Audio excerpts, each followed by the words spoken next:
பிரியமானவர்களே, நாம் இருக்கும் இடத்தில் சற்று நேரம் அமைதியாக அமர்ந்திருந்து அமைதியில் வசிக்கின்ற கடவுளுடைய தூய பிரசன்னத்தை இந்த வழிபாடு ஆரம்பம் செய்வதற்கு முன்பதாக உணர முயற்சி எடுப்போம்.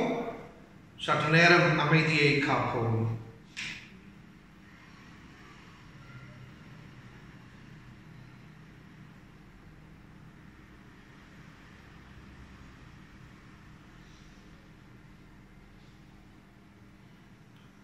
மூரான் கடவுளின் பேராலே இந்த நேரத்தை ஆசீர்வதித்து ஆரம்பம் செய்வோமாக. உணர்ந்த இறைவனை பார்த்து ஜெபம் செய்வோம். அன்பு நிறைந்த சமாதானத்தின் கடவுளே, இந்நாள் வரைக்கும் உம்முடைய பிள்ளைகளை பாதுகாத்து பராமரித்து வழி நடத்திருக்கின்றீர்கள். கொடூரமான சூழல்களில் நாம் வாழ்ந்து கொண்டிருந்தாலும் கூட உம்முடைய இரக்கத்தை ஒரு விசேஷ விதத்தில் நாம் கண்டிருக்கின்றோம். பாதிக்கப்பட்ட ஒரு நிலையில் இருந்தாலும் கூட அன்புள்ள கடவுளே, உம்முடைய மீட்புக்காக ஏங்கிக் கொண்டிருக்கின்றோம். உம்முடைய மீட்புக்காக நாம் யாவரும் பொறுமையாக காத்துக் கொண்டிருக்கின்றோம்.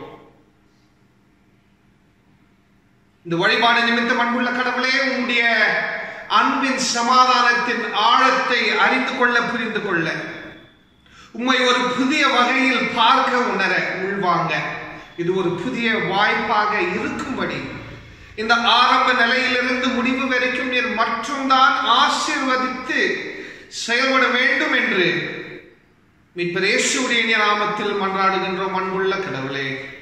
ஆமென். அனைவரையும் ஆண்டவராகிய இயேசு கிறிஸ்துவின் திருப்பெயராலே இந்த வழிபாடுக்கு அழைக்க கடமைப்பட்டிருக்கின்றேன். பிரியமானவர்களே, ஆரம்ப பாடலாக எல்லோரும் இணைந்து நீரோடைய வான் வாஞ்சித்து என்ற ஒரு பாமாலையை இணைந்து கடவுளுக்காக பாடுவோம். பாமாலைகளில் இருந்து 375 பாமாலை.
இரண்டாம் ஆராதனை முறை.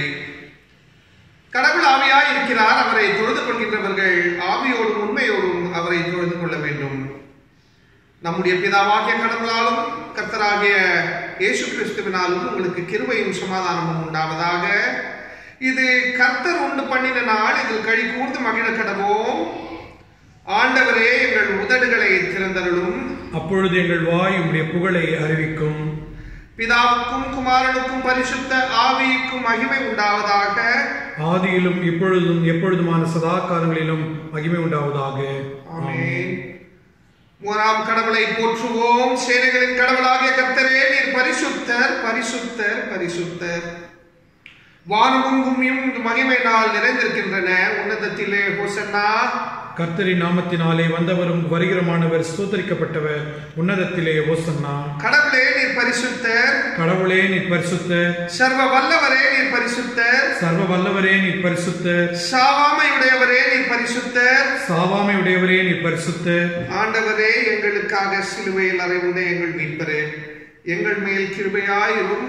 ஆண்டவரே, எங்களுக்காக சிலுவையில் அறைவுண்ட எங்கள் மீட்பரே, எங்கள் மேல் கிருபையாயிரும். பரிசுத்த ஆவியாகிய ஆண்டவரே, எங்கள் மேல் கிருபையாயிரும். பரிசுத்த ஆவியாகிய ஆண்டவரே, எங்கள் மேல் கிருபையாயிரும். ஆண்டவரே, எங்கள் ஜெபங்களையும் இந்த ஆராதனை வேளையும் ஏற்றுக்கொண்டு எங்கள் மேல் கிருபையாயிரும். ஆண்டவரே, எங்கள் மேல் மனதுருகி எங்கள் மேல் கிருபையாயிரும். கடவுளிடத்தில் மன்னிப்புக்காக ஏங்குவோம். நமக்கு பாவம் இல்லை என்போமானால் நம்மை நாமே வஞ்சிக்கிறவர்களாகவும் நமக்குள் உண்மை இல்லை. நமது பாவங்களை அறிக்கையிட்டால் பாவங்களை நமக்கு மன்னித்து எவ்விதானிலும் நீங்க நம்மை சுத்திகரிப்பதற்கு அவர் நம்பத்தக்கதவரும் நீதியும் உள்ளவர். நான் எழுந்து என் தகப்பனிடத்திற்கு போய், தகப்பனே, பரத்துக்கு விரோதமாகவும் உமது பார்வையிலும் பாவம் செய்தேன். இனி உம்முடைய மகன் என்று சொல்வதற்கு நான் பாத்திரன் அல்ல. உம்முடைய கூலிக்காரர்களில் ஒருவனாக என்னை வைத்துக் கொள்ளும் என்பேன். இறையரசு சமீபத்திருக்கின்றது. மனம் திரும்பிய சுவிசேஷத்தில் நம்பிக்கை வையுங்கள். மௌனமாக நம்மை நாமே சோதனை செய்வோம்.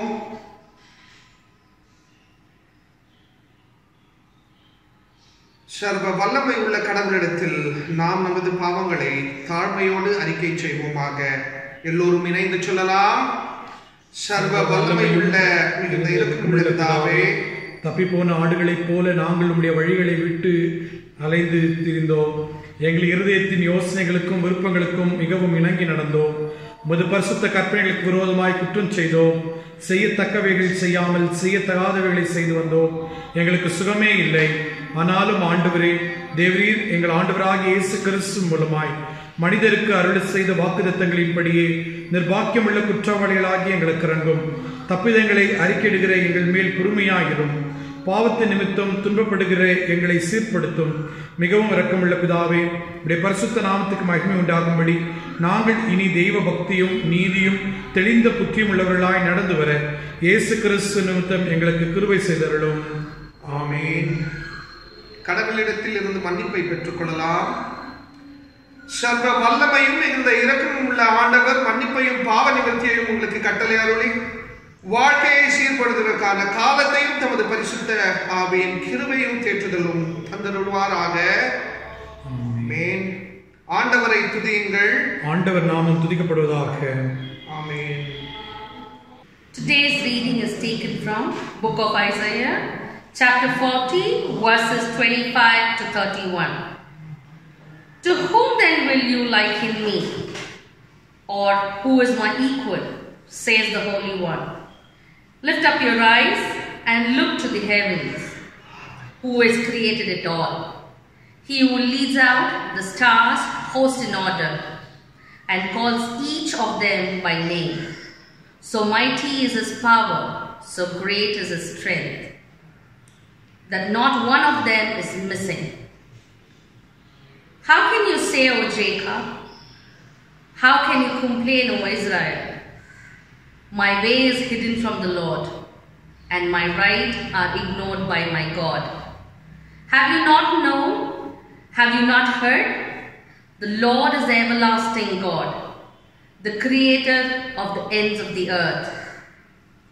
He does not grow tired or feeble. No one can fathom his knowledge. He gives strength to the feeble and gives vigor to the weak. Youth may grow tired and weary, and the young may stumble and fall. But those who hope in the Lord will renew their strength. They will soar as with the eagle's wing. They will run and not grow weary. They will walk and never grow tired. Here ends the reading. Glory be to God. வாசிக்கும்படியாக கொடுக்கப்பட்ட இரண்டாம் வேத பாடம் அப்போஸ்தலருடைய நடபடிகள் 1ஆம் அதிகாரம் வசனங்கள் 1-11 வரை.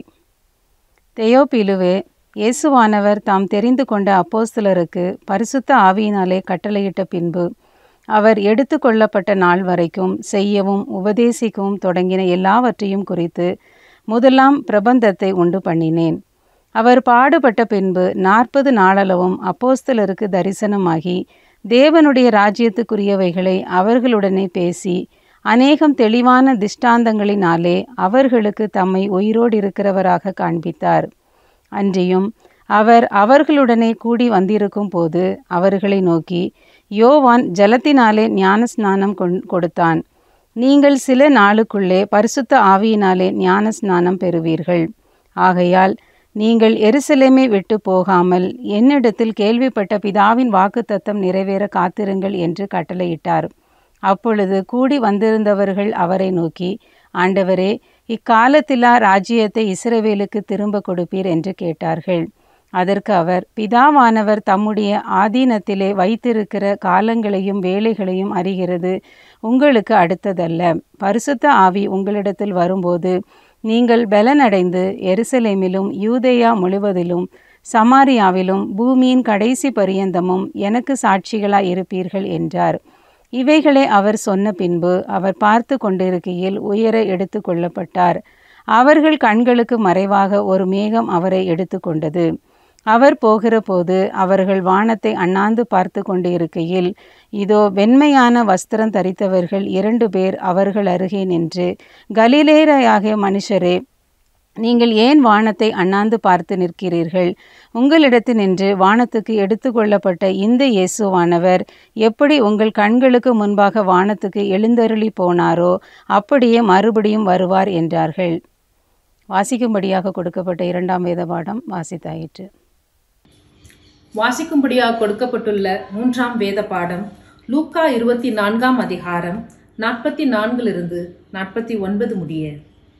அவர்களை நோக்கி, மோசேயின் நியாயப்பிரமாணத்திலும் தீர்க்கதரிசிகளின் ஆகமங்களிலும் சங்கீதங்களிலும் என்னை குறித்து எழுதியிருக்கிறவைகள் எல்லாம் நிறைவேற வேண்டியதென்று நான் உங்களோடு இருந்த பொழுது உங்களுக்கு சொல்லிக் கொண்டு வந்த விசேஷங்கள் இவைகளே என்றார். அப்பொழுது வேத வாக்கியங்களை அறிந்து கொள்ளும்படி அவர்களுடைய மனதை அவர் திறந்து அவர்களை நோக்கி, எழுதியிருக்கிறபடி கிறிஸ்து பாடுபடவும் 3ஆம் நாளில் மரித்தோரிலிருந்து எழுந்தரிக்கவும் வேண்டியதா இருக்கிறது. அன்றியும் மனந்திரும்புதலும் பாவ மன்னிப்பும் எருசலேம் தொடங்கி சகல தேசத்தாருக்கும் அவருடைய நாமத்தினாலே பிரசங்கிக்கப்படவும் வேண்டியது. நீங்கள் இவைகளுக்கு சாட்சிகளாய் இருக்கிறீர்கள். என் பிதா வாக்குத்தத்தம் பண்ணினதை இதோ நான் உங்களுக்கு அனுப்புகிறேன்.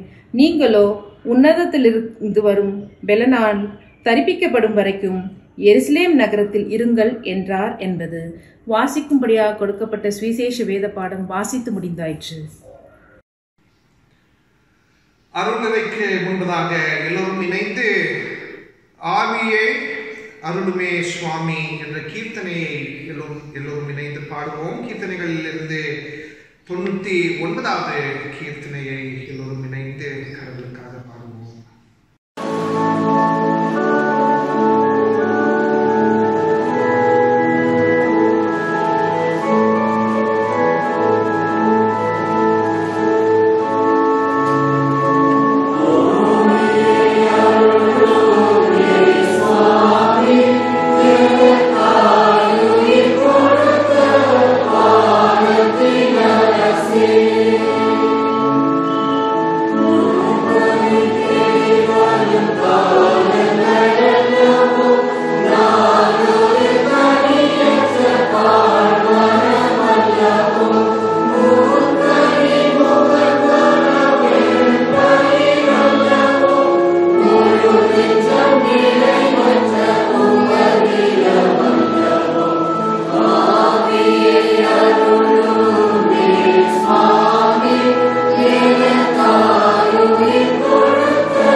ஜெபம் செய்வோம்.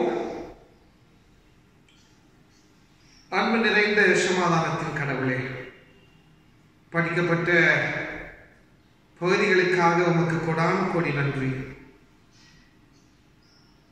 இந்த வார்த்தைகளுக்குள் அடங்கியிருக்கின்ற உடைய தூய ஞானத்தை நாம் யாவரும் ஆசீர்வாதமாக ஏற்றுக்கொள்ள கிருபை செய்ய வேண்டும். இந்த தியானத்தில் அன்புள்ள கடவுளே, நீர் மட்டும்தான் எல்லாருக்கும் ஆசீர்வதித்து வழி நடத்த வேண்டும் என்று இயேசுவின் நாமத்தில் மன்றாடுகின்றோம் அன்புள்ள கடவுளே. ஆமென். கிறிஸ்த சேவியர், கிறிஸ்து ரட்சகர் என்ற ஆலயத்தில் நான் வந்திருப்பது எனக்கு ஒரு மிக மகிழ்ந்த ஒரு அனுபவம் என்று எண்ணுகின்றேன். உங்களோடு நான் இருப்பதில் நான் மிகுந்த மகிழ்ந்தவனாக மட்டுமில்லாமல் தொடர்ந்து உங்கள் மத்தியில் கடவுளுடைய பணிகளை செய்ய, இறை பணியை செய்ய, திருப்பணியை செய்ய என்னுடைய முயற்சிகளில் உங்களுடைய உதவிகளும் நான் ஏங்குகிறவனாக இருக்கின்றேன். நாம் யாவரும் மிகவும் கடினமான ஒரு நிலையில் வாழ்ந்து கொண்டிருக்கின்றோம். இழப்பு என்பது சாதாரணமாக இருக்கின்றது. இப்படிப்பட்ட ஒரு சூழலில் திருச்சபை கொடுத்திருக்கின்ற தலைப்பு என்னவென்றால் Waiting upon the Holy Spirit, தூய ஆவிக்காக காத்திருப்பது. Waiting upon the Holy Spirit, தூய ஆவிக்காக காத்திருப்பது, தூய ஆவிக்காக ஏங்கி இருப்பது, தூய ஆவியின் செயல்பாடுகளுக்காக காத்திருப்பது, ஏங்கி இருப்பது. பிரியமானவர்களே, படிக்கப்பட்ட 3 பகுதிகளை குறித்து தியானம் செய்வதற்கு முன்பதாக தூய ஆவியின் தன்மையை குறித்து சில கருத்துக்கள், அதை முன்னுரையாக வைத்து அதன் பிறகு படிக்கப்பட்ட 3 பகுதிகளுக்கு நாம் செல்வோம். முதலாவதாக தூய ஆவியின் தன்மைகள். இந்த ஒரு குறிப்பிட்ட காரியத்தை குறித்து தியானம் செய்யக்கூடிய இந்த வேளையில் தூய ஆவியானவர் ஆண்மையும் பெண்மையும் இணைந்த ஒரு பொருள். தூய ஆவி என்பது இறை பொருள். இந்த இறை பொருள்தான் ஆரம்ப கதையில் கடவுள் தன்னுடைய சாயலாக சிருஷ்டிக்கு பகிர்ந்தளிப்பதை நாம் காணுகின்றோம். தூய ஆவியானவருடைய வார்த்தை, அதாவது ஹீப்ரு மொழியில் தூய ஆவியானவரை ருவாஹ் என்று சொல்லுவார்கள். இந்த ருவாஹ் இலோஹீம் என்ற ஒரு வார்த்தை ஆண்மையும் பெண்மையும் கலந்த ஒரு வார்த்தை. இதை நான் சொல்லுவதற்கு காரணம் என்னவென்றால், இறைவன் மற்றும் இறை பொருள் ஆனது எந்த ஒரு கோணத்திலிருந்து பார்ப்போமானாலும் அது இணைந்த ஒரு பொருளாக தான் நமக்கு தெரியும். இது மட்டும் இல்லாமல் சில வார்த்தைகளை நாம் பார்ப்போமானால், எசேக்கியேல் தீர்க்கதரிசி புத்தகத்தில் 3ஆம் அதிகாரம் 12வது வசனத்தையும், அதே போல அப்போஸ்தலர்கள் 2ஆம் அதிகாரம் 2ஆம் வசனம், இப்படிப்பட்ட பல்வேறு வசனங்களில் தூய ஆவியானவருடைய தன்மை எப்படி இருக்கின்றது என்ற கேள்விக்கு பதில் அது கனமாக இருந்திருக்கின்றது. மிகவும் கனமான ஒரு காற்று போல இருந்திருக்கின்றது. கனமான ஒரு காற்று போல செயல்பட்டிருக்கின்றது. உயர்ந்த பொருளை அது உள்வாங்கின ஒரு பொருள். கனமான ஒரு காற்று அனைத்தையும் அகற்றக்கூடிய ஒரு திறமையை உள்வாங்கின பொருள். அது மட்டும் இல்லாமல் தூய ஆவியானவர் காற்று போல. யோவான் புத்தகத்தில் 3ஆம் அதிகாரத்தை 4ஆம் அதிகாரத்தை கவனமாக பார்ப்போமானால் அதிலும் கூட நிக்கோதேமஸ் உடைய வாக்குவாதம் இயேசுவோடு, அந்த ஒரு வாக்குவாதத்தில் தூய ஆவியானவர் காற்று போல, தூய ஆவியை உள்வாங்கின நபருடைய செயல்பாடுகள் காற்று போல இருக்கும் என்பதையும் நாம் பார்க்க இருக்கின்றோம். இதற்கு அர்த்தம் என்னவென்றால், இதற்குள் அடங்கியிருக்கின்ற இறையல் என்னவென்றால், காற்றுக்கு எந்த ஒரு பாரபட்சமும் இருக்காது. அது எல்லாத்தையும் தொடும். காற்றுக்கு நன்மை தீமை என்பது தெரியாது. காற்றுக்கு தீட்டு மற்றும் தூய்மை என்பதும் தெரியாது. அது எல்லாத்தையும் தொடும். தூய ஆவியானவருக்குள் கழி கூறக்கூடிய அனைத்து பேரும் காற்று போல இருப்பார் என்பதை இயேசுவானவர் நிக்கோதேமஸுக்கு சொல்வதை பார்க்கின்றோம். அதை போல தீர்க்கதரிசிகள் அவங்களுடைய செயல்பாடுகளை பார்ப்போமானால், தூய ஆவியானவர் என்னோடு இருப்பதனால், என் மேல் இருப்பதனால் நான் இதை சொல்கின்றேன். அதாவது இறை குரலாக இவங்கள் செயல்படுகின்ற பொழுது தூய ஆவியானவர் இவங்களோடு இருந்திருக்கின்றார். தூய ஆவியின் தைரியத்தில் இவங்கள் உலக அதிகாரங்களுக்கு எதிர்ப்பாக செயல்பட்டிருக்கின்றார். உலக பிரகாரமான அதிகாரிகள், உலக பிரகாரமான ராஜாக்கள் தவறுகள் செய்கின்ற பொழுது தூய ஆவியானவர் தான் தீர்க்கதரிசிகளுக்கு தைரியத்தை கொடுக்கின்றார். கடவுளுடைய எதிர்பார்ப்புகள் என்ன என்பதை வெளிப்படுத்த ஒரு துணிச்சலையும் கொடுத்திருக்கின்றார். அதை போல தூய ஆவியானவர் கூடிய செயல்பாடு நிமித்தம் தான் இயேசுவும் கூட இந்த உலகத்திற்கு ஒரு குழந்தையாக இருக்கின்றதையும் நமக்கு தெரிந்த ஒரு விஷயமாக இருக்கின்றது. அது மட்டும் இல்லாமல் இயேசுவானவர் ஞானஸ்தானத்திற்கு பிறகு, ஞானஸ்நானம் என்ற ஒரு அனுபவத்திற்கு பிறகு, ஞானஸ்தானத்தை பற்றி கொண்ட பிறகு தூய ஆவியானவர் இயேசுவை வனாந்திரத்திற்கு அழைத்து செல்வதையும் கூட நாம் அறிந்தவராக இருக்கின்றோம். பிரியமானவர்களே, தூய ஆவி என்ற ஒரு அனுபவம், தூய ஆவிக்காக ஏங்குவது, தூய ஆவிக்காக காத்திருப்பது ஒரு ஆழமான ஆன்மீக பழக்கம். அதை எப்பொழுதுமே குறைவாக எண்ணக்கூடாது. அந்த அனுபவத்தில் நாம் எப்பொழுதுமே களி கூர்ந்து, அந்த அனுபவத்தில் எப்பவுமே நாம் ஆழமாக இருந்து, அந்த அனுபவத்தின் நிமித்தம் கடவுளுடைய அன்பையும் சமாதானத்தையும் எப்படி பிரதிபலிக்க முடியும் இந்த உலகத்தில் என்ற ஒரு எண்ணத்தோட வாழ்வது மிகவும் முக்கியம். ஏனெனில் நாம் வாழ்ந்து கொண்டிருக்கின்ற சூழல் அப்படியேப்பட்ட ஒரு சூழல். நாம் மக்களோடு இணைந்து மக்களோடு செயல்படுகின்ற பொழுது இந்த ஒரு காலகட்டத்தில் கடவுளுடைய அருளையும், கடவுளுடைய அன்பையும், கடவுளுடைய சமாதானத்தையும் எப்படி பகிர்ந்தளிக்க முடியும், என்னை எப்படி காப்பாற்ற நான் முயற்சி எடுக்கின்றனோ, என் மேல் எனக்கு எப்படி அன்பு இருக்கின்றதோ, என்னுடைய குடும்பத்தில் மேல் எப்படி எனக்கு அன்பு இருக்கின்றதோ, இந்த அன்பு இப்போ இருக்கின்ற சூழலில் அது தூரத்தில் மட்டுமே தான் பகிர்ந்தளிக்க முடியும். அன்பு என்பது நெருக்கமான ஒரு விஷயம்.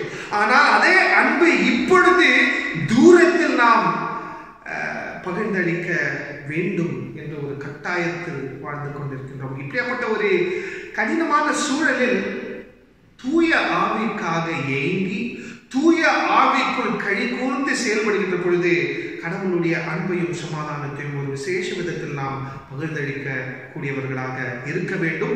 திருச்சபையுடைய செயல்பாடுகள் அப்படிதான் இருக்க வேண்டும். திருச்சபையின் மக்கள் தூய ஆவிக்காக ஏங்கி தூய ஆவியின் ஆசீர்வாதத்தை பெற்றுக்கொண்டு செயல்படுவது மிகவும் முக்கியம். இதை முன்னுரையாக வைத்துக் கொண்டு படிக்கப்பட்ட 3 பகுதிகளுக்கு செல்வோம். முதலாவதாக ஐசாயா அவர்களுக்கு ஒப்பாயிருக்கிற தீர்க்க தரிசனம், அவருக்கு ஒப்பாயிருக்கிற நூல் 40ஆம் அதிகாரம் வசனங்கள் 25 தொடங்கி 31 வரைக்கும். இதை நாம் கவனமாக படிப்போமானால் 25ஆம் வசனத்தில் மிக முக்கியமான ஒரு விஷயம்.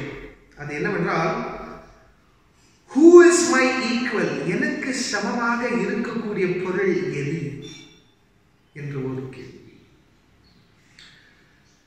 திருமறை சார்ந்த கடவுள் தூய்மையான கடவுள். இந்த தூய்மைத்தனத்தின் அடித்தளம் என்னவென்றால் நியாயமும் சமத்துவமும்.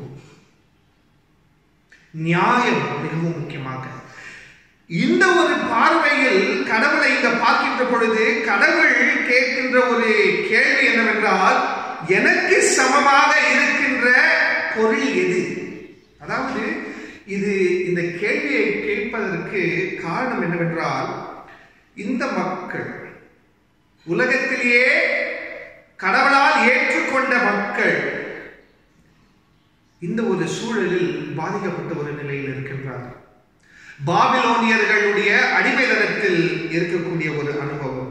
இந்த அனுபவத்தில் இவங்களுடைய சூழல் எப்படியான ஒரு சூழல், இவங்களுடைய அனுபவம் எப்படிப்பட்ட ஒரு அனுபவம் என்றால், ஆதிக்கத்தின் நிமித்தம் பாதிக்கப்பட்ட ஒரு நிலையில் இவங்களுடைய கடவுளை வெறுக்கக்கூடிய ஒரு நிலை, இவங்களுடைய கடவுளுக்கு எதிர்ப்பான செயல்பாடுகளில் ஈடுபடக்கூடிய காரியங்கள். இப்படியாப்பட்ட ஒரு சூழலில் எனக்கு ஒப்பாயிருக்கிற இன்னொரு பொருளை நீர் ஏற்றுக்கொண்டிருக்கின்றீர், எனக்கு ஒப்பாயிருக்கிற இன்னொரு பொருள் இந்த உலகத்தில் இல்லை என்கின்ற ஒரு விஷயத்தை கடவுள் மிகவும் முக்கியமாக சொல்கின்றதை நாம் பார்க்கின்றோம். எனக்கு ஒப்பான பொருள் வேற எதுவுமே இல்லை. திருமுறை சார்ந்த கடவுளின் தனிமைத்தன்மை என்னவென்றால், கஷ்டத்தில் மக்களோடு இணைந்த ஒரு கடவுள் தான் திருமுறை சார்ந்த கடவுள். இருந்தாலும் அதையும் தாண்டி வாழ்கின்ற ஒரு பொருளும் கூட இந்த கடவுள் தான். இவருடைய தனிமைத்தன்மை என்னவென்றால், மக்கள் கடினமான ஒரு நிலையில் வாழ்ந்து கொண்டிருக்கின்ற பொழுது மக்களோடு இந்த கடவுள் இணைவார், மக்களுடைய போராட்டத்தில் பங்காக இருப்பார், மக்களுடைய போராட்டத்தில் இவங்களும் பாத்திரராய் இருப்பார்கள். மக்கள் மக்கள் இந்த உலகத்தை எப்படி உணர்கின்றார்களோ அதை போலவே இந்த கடவுளும் உணர்ந்து செயல்படுவார். இருந்தாலும் கூட இதையும் தாண்டி இருக்கக்கூடிய பொருள்தான் திருமுறையில் எழுதப்பட்டிருக்கின்ற கடவுள். இதுதான் இந்த கடவுளின் தனிமை தன்மை. This is the only aspect which defines God as the only one, as the only holy one. இந்த ஒரு வார்த்தையை சொல்லி தொடர்ந்து கடவுள் எப்படி எல்லாத்துக்கும் காரணராக செயல்பட்டிருக்கின்றதை இந்த வார்த்தைகளில் நாம் பார்க்கின்றோம். 26, 27, 28, 29 கடவுளுடைய மகத்துவத்தை நாம் அறிகின்றோம். ஆனால் 30ஆம் வசனத்தை கவனமாக பார்ப்போமானால், கடவுளுடைய இன்னொரு தன்மை, அதாவது இந்த மக்களுடைய நம்பிக்கை எப்படிப்பட்ட ஒரு நம்பிக்கை என்றால், போர் சார்ந்த ஒரு நம்பிக்கை. போர் சார்ந்த ஒரு நம்பிக்கை என்னவென்றால், வாலிபத்தை மிகவும் மகத்துவமான ஒரு நிலையில் பார்ப்பார்கள். வாலிபத்தையும் வாலிபத்துக்குள் அடங்கி இருக்கின்ற தைரியத்தையும் போரில் ஈடுபட இவங்கள் மிக மகத்துவமான ஒரு நிலையில் பார்த்தார்கள். வாழ்ந்தால் இப்படிதான் வாழ வேண்டும், ஒரு போராளி போல் வாழ வேண்டும். போராளிகள் யார் என்றால் வாலிபர்கள். ஆனால் இங்கே கடவுளுடைய வார்த்தை என்ன சொல்கின்றது என்றால், வாலிப அனுபவத்தில் இருக்கக்கூடிய இந்த சமூகம், இந்த கூட்டம், இந்த மக்கள் சோர்ந்து போவார்கள், இவங்கள் சோர்வு அடைவார்கள். அது மட்டும் இல்லாமல் இவங்கள் இந்த நம்பிக்கையில் வீழ்ந்து விடுவார்கள். ஆனால் கடவுளோ இதை தாண்டி இருக்கக்கூடிய திறமையை உள்வாங்கின ஒரு நபர். இந்த கடவுள் எப்படி இருப்பார் என்றால், ஒரு பராந்து போல் இருப்பார்.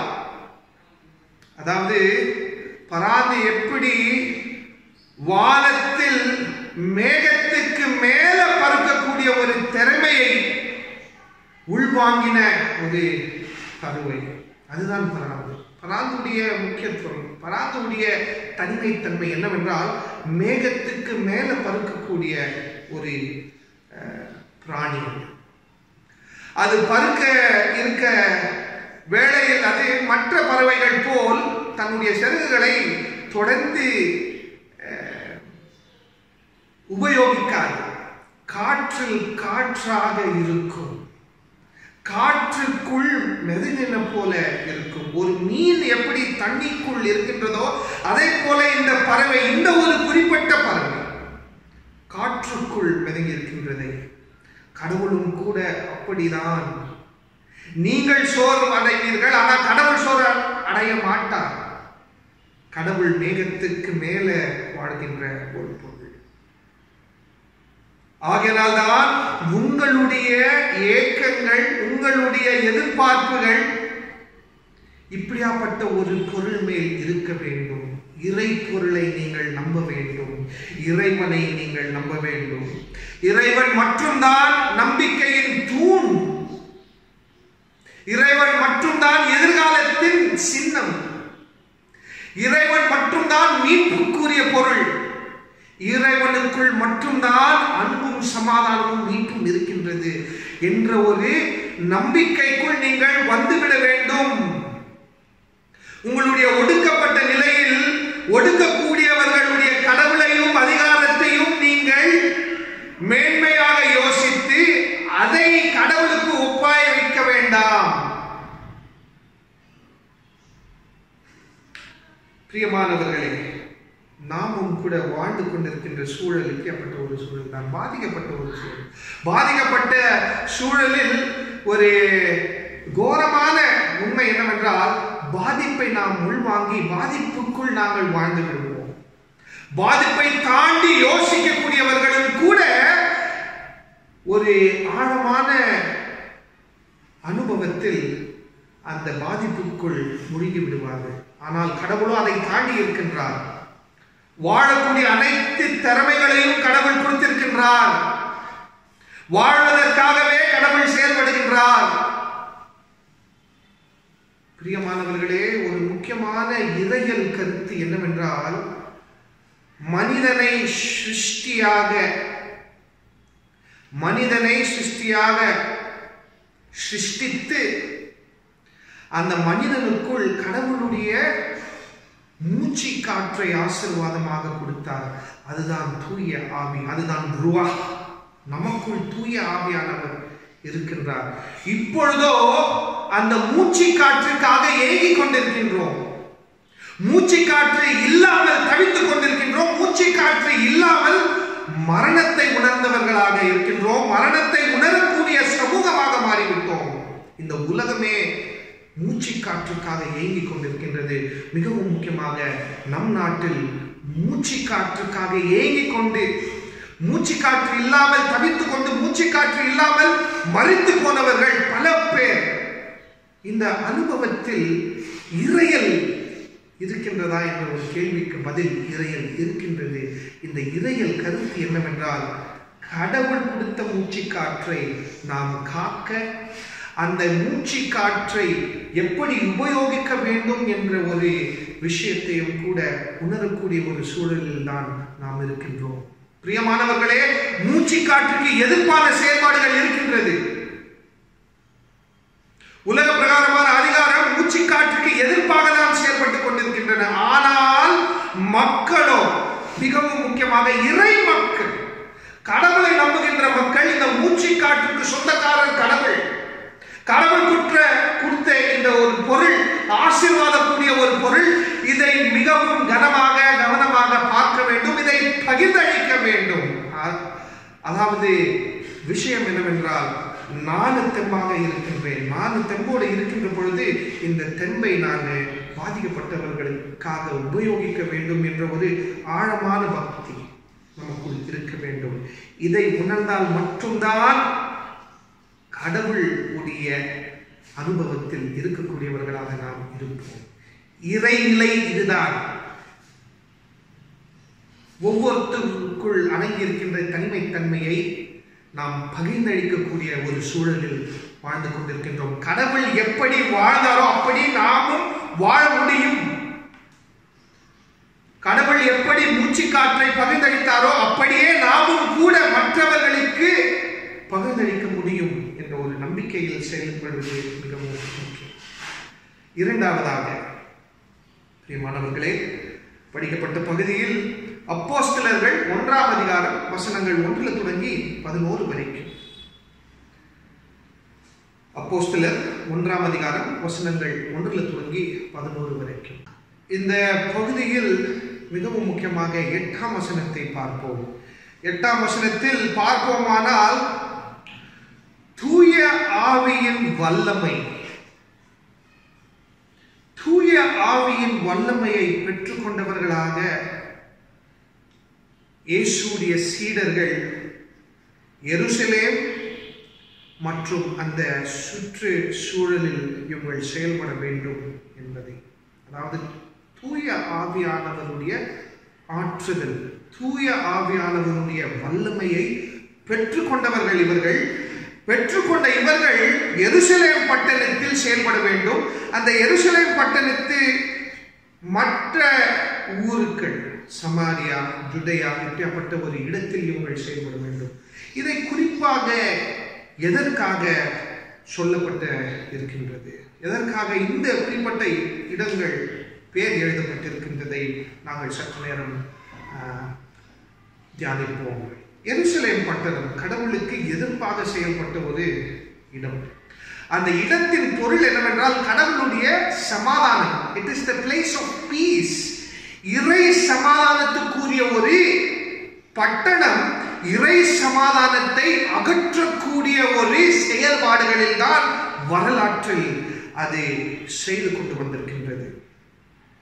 ஏனெனில் இந்த ஒரு பட்டணத்தில் தான் ஆண்டவராக இயேசு கிறிஸ்துவை பிடித்து ஆண்டவராகிய இயேசு கிறிஸ்துவை கொலை செய்த சம்பவம். அது மட்டும் இல்லாமல் இந்த ஒரு பட்டணத்தில் பல்வேறு வரலாற்றில் அனைத்து தீர்க்கதரிசிகளை துன்பத்துக்குள் நடத்தின ஒரு பட்டணம். இந்த ஒரு பட்டணத்தில் தான் 2 வகையான அதிகாரங்கள். ஒன்று கோயில் சார்ந்த அதிகாரம். கோயிலுக்குள் அதிகாரத்தில் செயல்பட்டவர்கள் கடவுளுக்கு எதிர்ப்பாக செயல்பட்டார். அது மட்டுமில்லாமல் இதே பட்டணத்தில் அந்த ஊரை அடிமைத்தனத்தில் வைத்துக் கொண்டிருந்த ரோமபுரமும் செயல்பட்டது. ரோமபுரத்தில் இருக்கக்கூடிய அதிகாரிகளும் யூதர்கள் மத்தியில் ரோமபுரத்தோடு இணைந்து செயல்பட்ட யூதர்களும் இணைந்த ஒரு இடம்தான் எருசலேம் பட்டணம். இந்த எருசலேம் பட்டணத்தில் இந்த மக்கள், அதாவது இயேசுடைய சீடர்கள், தூய ஆவியானவருடைய ஆற்றுதலையும் தூய ஆவியானவருடைய தேற்றுதலையும் தூய ஆவியானவருடைய பலத்தையும் பெற்றுக்கொண்டு இப்படியாப்பட்ட ஒரு பட்டணத்தில் நீங்கள் செயல்பட வேண்டும். கடவுளுக்கு எதிர்ப்பாக செயல்படக்கூடிய ஒரு இடத்தில் நீங்கள் இருக்க வேண்டும் பொறுமையாக என்று சொல்லி, அதுக்கு அடுத்த அனுபவம் என்னவென்றால், இவங்கள் அந்த பட்டணத்துக்குள் செல்கின்றார். அதே இடத்தில் இருந்து இயேசுடைய பிரசனம் நீங்குவதையும் கூட இவங்கள் பார்க்கின்றார்கள். பறையேறுதல். இயேசுவானவர், உயிர்த்தெழுந்த இயேசுவானவர் இவங்கள் மத்தியில் வாழ்ந்து விட்டார். இந்த உயிர்த்தெழுந்த இயேசு இவங்களை விட்டு செல்கின்ற ஒரு அனுபவம். அந்த அனுபவத்தில், அந்த ஒரு காட்சியில் இருக்கக்கூடிய இன்னும் ஒரு மகத்துவமான அனுபவம் என்னவென்றால், 2 பேர் வெள்ளை அங்கியை தரித்துக் கொண்டு இருக்கின்றார்கள். அவங்கள் இந்த சீடர்களை பார்த்து, கலிலேயாவில் இருந்து வந்த நீங்கள் வானத்தை பார்த்து கொண்டிருக்கின்றீர்கள், அதை மட்டும் பார்த்து இருக்காமல் பாருங்கள், இயேசு எப்படி போறாரோ அதே போல இயேசு மறுபடியும் வருவார். இதுல எந்த ஒரு மாற்று கருத்தும் இல்லை. ஆனால் நீங்கள் செயல்பட வேண்டும். இந்த 2 பேர் வருவதற்கு காரணம் என்னவென்றால், மோசேக்கு ஒரு குறிப்பிட்ட அனுபவம் இருந்திருக்கின்றது கடவுளோடு. எலியாவுக்கு கடவுளோடு ஒரு குறிப்பிட்ட அனுபவம் இருந்திருக்கின்றது. இவங்க 2 பேரும் கடவுளோடு உறவாடுகின்ற பொழுது மேகம் இவங்களை கவர்ந்தது. மேகம் இவங்களை சுற்றி இருந்தது. அந்த அனுபவம் இவங்களுக்கு மட்டும்தான். அதாவது இந்த அனுபவத்துக்குள் தான் இறை அரசு என்ற ஒரு விஷயம் அடங்கி இருக்கின்றது. இறை அனுபவம் என்ற ஒரு விஷயம் அடங்கி இருக்கின்றது. வரலாற்றில் இவங்க 2 பேரும் எப்படி உணர்ந்தார்களோ அப்படியே ஒரு சாதாரணமான ஒரு ஊர், கலிலேயா என்ற ஒரு ஊரில் இருந்து வந்த இயேசு, அந்த கலிலேயா பட்டணத்தில் இருந்து வந்தாலும் கூட அந்த குறிப்பிட்ட இடம் நசரேத். நசரேத்திலிருந்து எந்த ஒரு நன்மையும் வராது என்ற ஒரு நம்பிக்கை, அதுதான் ஒரு பொது நம்பிக்கை. ஆனால் கடவுளோ அதே இடத்திலிருந்து உலக ரட்சகரை வர வைக்கின்றதை நாம் பார்க்கின்றோம். இந்த உலகத்துக்கு மீட்பை கொடுக்கக்கூடிய இயேசுடைய சீடர்களும் கூட அதே இடத்தில் இருந்து வரப்போகின்றார்கள். இந்த குறைவான இடத்திலிருந்து வந்து உலக அளவில் பேர்பட்ட ஒரு இடத்தில் புரட்சியை செய்யக்கூடிய அனுபவம். இந்த அனுபவம் எப்படியாப்பட்ட அனுபவம் என்றால், மோசேக்கு எப்படி கடவுளுடைய நியாயத்தை சார்ந்த செயல்பாடு இருந்ததோ, எலியாவுக்கு எப்படி அந்த ஒரு அனுபவம் இருந்ததோ, இயேசுவுக்கு எப்படி அந்த அனுபவம் இருந்ததோ, அதே போல தூய ஆவி நிமித்தம் சீடர்களும் கூட இதே அனுபவத்தில் இறை புரட்சியில் ஈடுபடுவார் என்ற ஒரு விஷயம். பிரியமானவர்களே, சீடர்களுக்கு கொடுத்த அதே அனுபவம் கடவுள் நமக்கும் கொடுத்திருக்கின்றார். இதை உணர்ந்தவர்களாக நாமும் கூட இந்த பட்டணத்தில் செயல்பட வேண்டும். இறை புரட்சிக்கு நாம் பார்க்கிறராய் இருக்கின்றோம். இதுதான் தூய ஆவியானவரின் ஆசீர்வாதம். இந்த ஆசீர்வாதத்தை உணர்ந்தவர்களாக எப்படி மோசே செயல்பட்டாரோ, எப்படி எலியா செயல்பட்டாரோ, எப்படி இயேசு செயல்பட்டாரோ, எப்படி இயேசுடைய சீடர்கள் ஒரு குறைவான இடத்தில் இருந்து வந்தாலும் கூட உலக அளவில் பேர்பட்ட ஒரு இடத்தில் இறை புரட்சிக்காக பாடுபட்டார்களோ, அதே போலதான் இந்த கடினமான சூழலில் உங்களையும் என்னையும் கடவுள் அழைக்க இருக்கின்றார். அழைத்து தூய ஆவியானவருடைய ஆற்றுதலையும் தேற்றுதலையும் ஆசீர்வாதமாக கொடுக்க இருக்கின்றார். கடவுள் உங்களுடைய செயல்பாடுகளில் இருக்கின்றார். தூய ஆவியானவர் உங்களை தூய ஆவி நிமித்தம் உங்களை ஆசீர்வதிக்க கடவுள் இருக்கின்றார். பிரியமானவர்களே, இந்த ஆசீர்வாதத்தை உணர்ந்தவர்களாக நாம் செயல்படுவோம். கடைசியாக லூக்கா அவர்களுக்கு ஒப்பாயிருக்கிற நூல் 24ஆம் அதிகாரம் வசனங்கள் 44 49.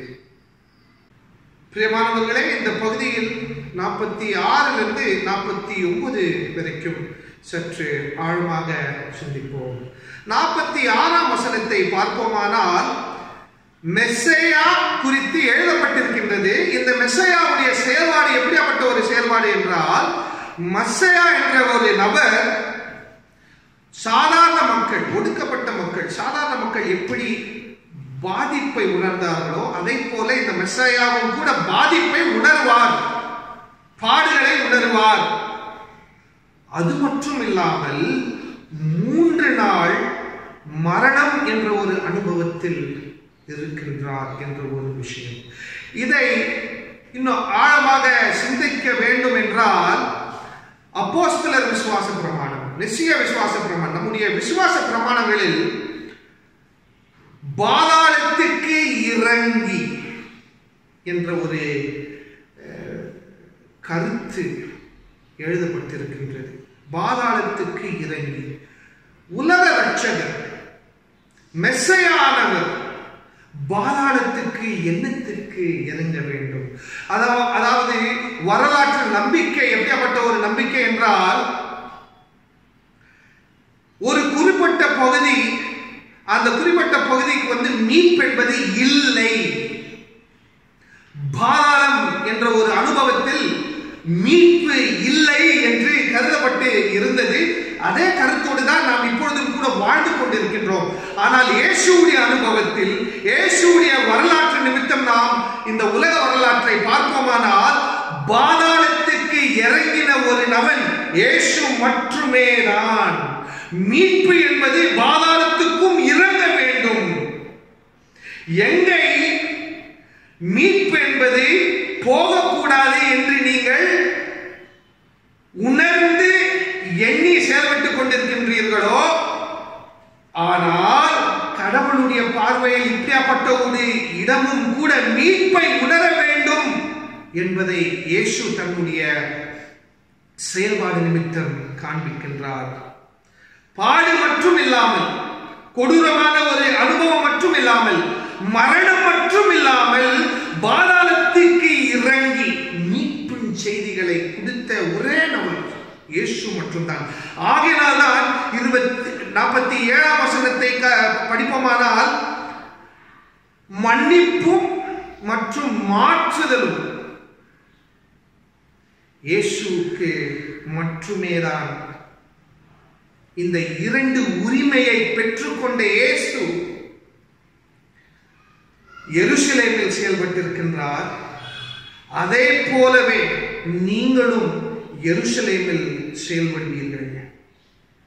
எப்படி தந்தையான கடவுள், பெற்றோராக செயல்பட்ட கடவுள் இயேசுவுடைய வாழ்க்கையில் தூய ஆவியின் ஆசீர்வாதத்தோடு இயேசு செயல்பட்டாரோ, அதே போல நீங்களும் இந்த குறிப்பிட்ட ஆசீர்வாதத்தை உணர்ந்து அந்த தூய ஆவி உடைய கனமும் அந்த தூய ஆவியின் ஆற்றுதலும் நீங்கள் பெற்றுக்கொண்டு செயல்படுவீர்கள்.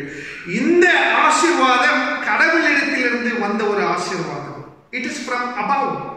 அதாவது மனித உணர்ச்சிகள், மனித அனுபவத்துக்கு அப்பாற்பட்ட ஒரு இடத்திலிருந்து வரக்கூடிய ஒரு ஆசீர்வாதம். இதை இயேசுவானவர் பெற்றுக்கொண்டு செயல்பட்டார்.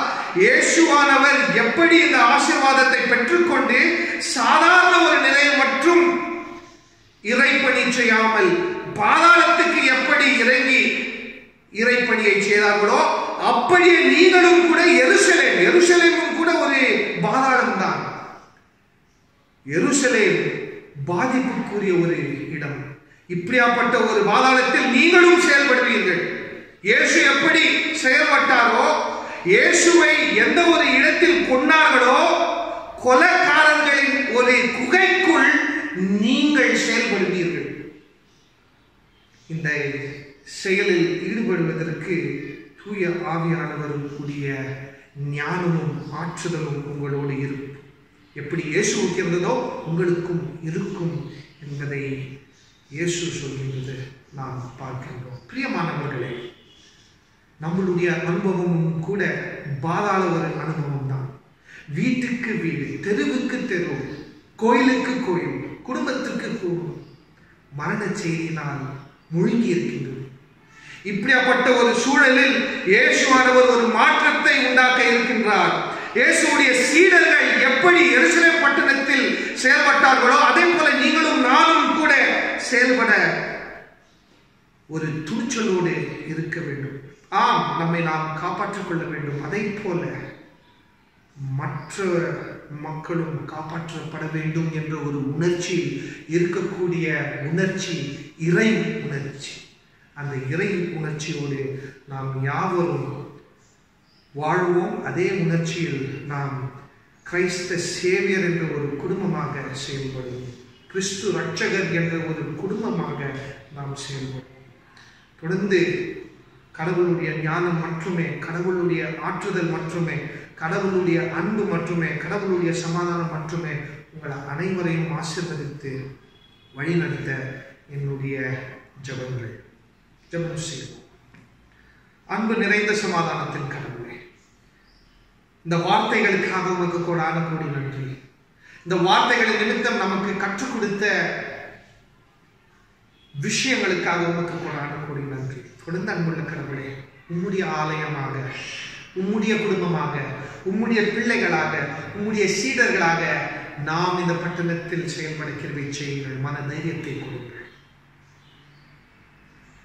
முழு திருச்சபையுடைய பாதத்தில் வைத்து நீர் நடத்துவீர் என்ற நம்பிக்கை இந்த ஜெபத்தை இயேசுவுடைய நாமத்தில் கொண்டாடுகின்றோம். அன்புள்ள கடவுளே, கடவுளுடைய வார்த்தையை கேட்டு உள்வாங்கின யாவரும் இணைந்து அப்போஸ்தலர் விசுவாச பிரமாணத்தை சொல்லுவோம்.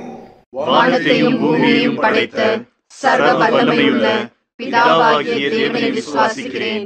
அவருடைய ஒரே குமாரனாகிய நம்முடைய நாதர் இயேசு கிறிஸ்துவையும் விசுவாசிக்கிறேன். அவர் பரிசுத்த ஆவியினாலே கன்னி மரியாளிடத்தில் உற்பவித்து பிறந்தார்.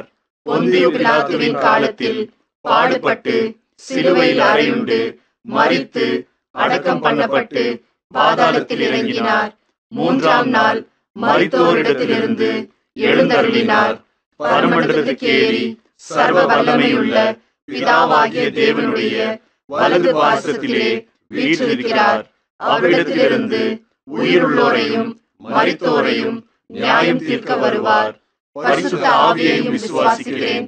பொதுவாயிருக்கிற பரிசுத்த சபையும் பரிசுத்தவான்களுடைய ஐக்கியமும் பாவ மன்னிப்பும் சரீர உயிர்த்தெழுதலும் நித்திய ஜீவனும் உண்டென்று விசுவாசிக்கிறேன்.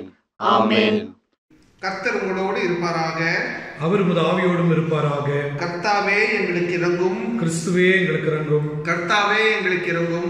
பரமண்டலத்தில் இருக்கிற எங்கள் பிதாவே, உம்முடைய நாமம் பரிசுத்தப்படுவதாக, உம்முடைய ராஜ்யம் வருவதாக, உம்முடைய சித்தம் பரமண்டலத்திலே செய்யப்படுகிறது போல பூமியிலும் செய்யப்படுவதாக.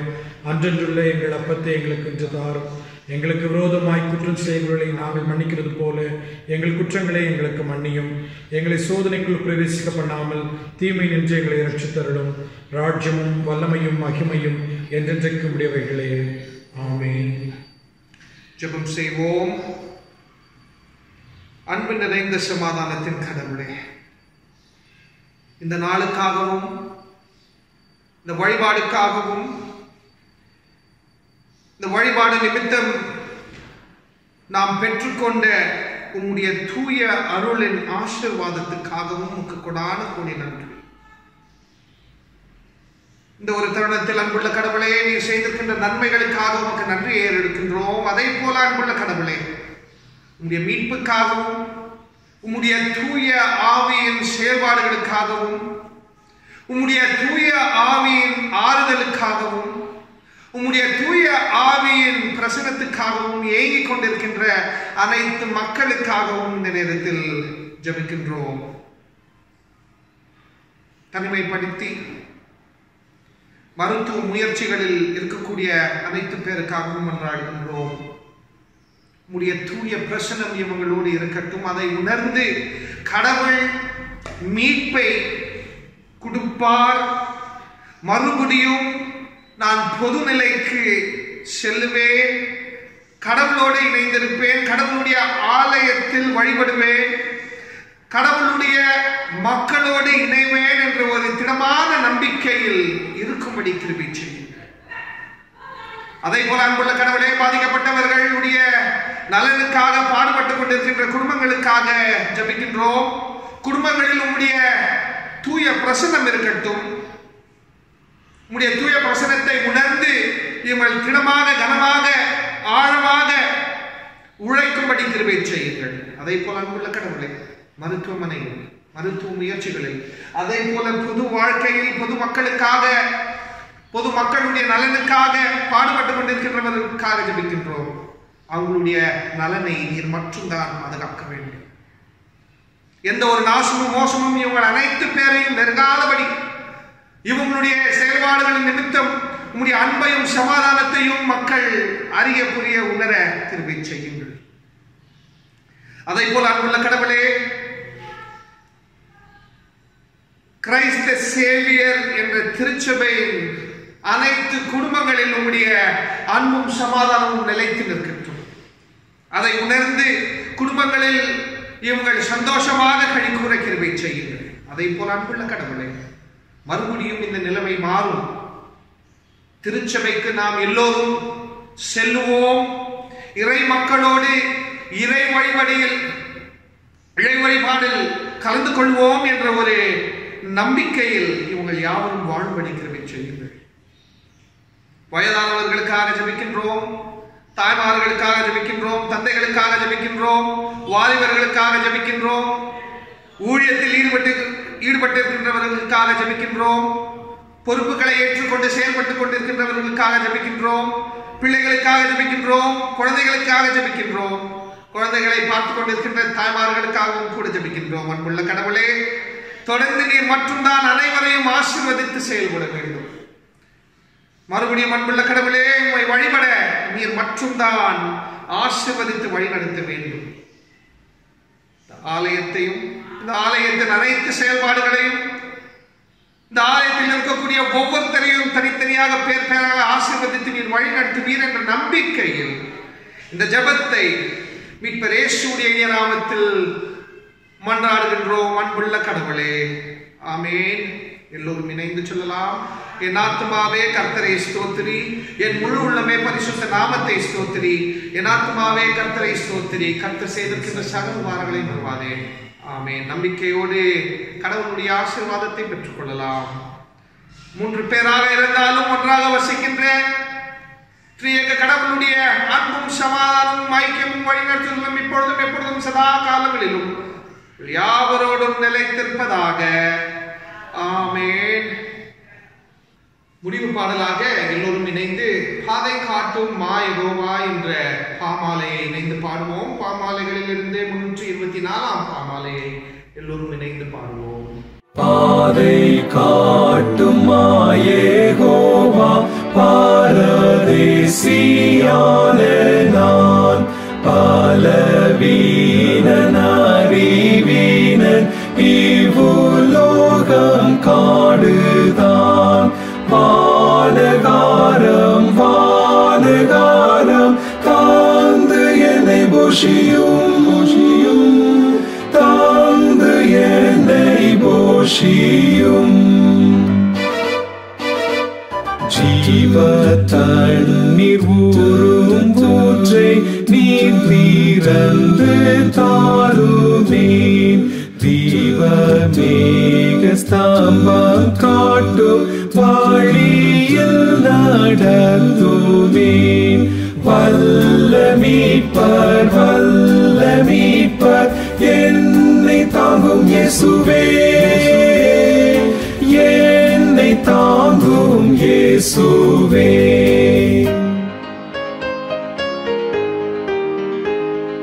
சாவின் அந்தகாரம் வந்து என்னை மூடும் நேரத்தில், சாவின் மேலும் வெற்றி தந்து என்னை சேர்ப்பீர் மோட்சத்தில். கீத வாழ்த்தல் உமக்கென்றும் பாடுவேன், உமக்கென்றும் பாடுவேன், உமக்கென்றும் பாடுவேன்.